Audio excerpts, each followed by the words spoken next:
xaral ma waaxu hôpital gaaw seeti alaaji dinki doom bi ñu mën a dafa feebar maa xalla day dox rek mala mi ngand yooyu.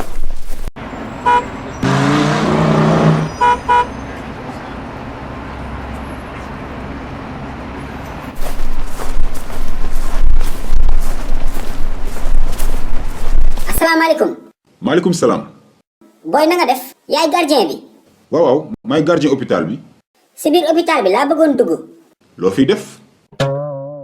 si biir hôpital bi laa bëgg a dugg nga naan ma loo fiy def. mais bien sûr wax ma loo fiy def ma soog la bàyyi nga dugg. ah waaw ok damaa ñëw fecc si. tànn biir bi am ci biir laa ñëw. hôpital nga naan ay tànn biir góor gi man nga waaye rus naa la de. waaye xam nga naan ma rus naa la. ba nga xamee ne fii hôpital la loo may laajee lu ma fii def. hôpital kay ku fi ñëw boo feebarul dangaa seet si malade. mais xam naa loolu mais sama devoir mooy ku fi dugg ma xam loo fiy def. waaye booy doo noppi. nee naa la ku fi ñëw soo feebarul dangaa seet si malade. baal daf lu gi dafoo jina jàpp la. mais góor gi xanaa loo seetaan télé am na ñuy dugg si hôpital di sàcc liiru jàmbur yi de wala ñu fay dugg di def leneen. booy wàññil film yi ngay seetaan yow sa kanam gi ko xool xam na seetaan katum novelas nga.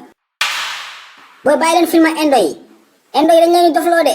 waa baax na jërëjëf góor gi léegi demal sa yoon. fu ma jëm may dugg si hôpital bi nga naan ma lan. mais hôpital bi mënoo fay dugg te waxoo ma loo fiy def. yow lu ma fiy def dëgg-dëgg nga bëgg a xam. mais bien sûr. booy damaa ñëw napp si jaan. napp jaan jaan si biir hôpital bi.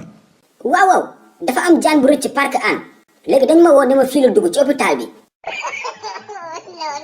père man jotuma benn instruction pour bàyyi la nga dugg de yow ana say matériel yi ngay jàppee jaan bi sax. dama ko soxla booy ancien rëbbkatu jaan ngay waxal nii de. góor gi dégage d'ici allez. konoon dégage yow xoolal da ngay jël coup de.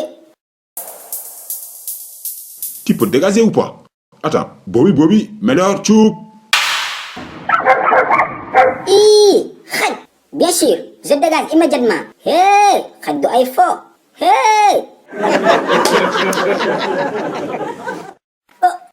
waaw seetaan nga ba pare. déet bul dem foo jëm capal fii bësal bouton bu xonk bi nga abonné.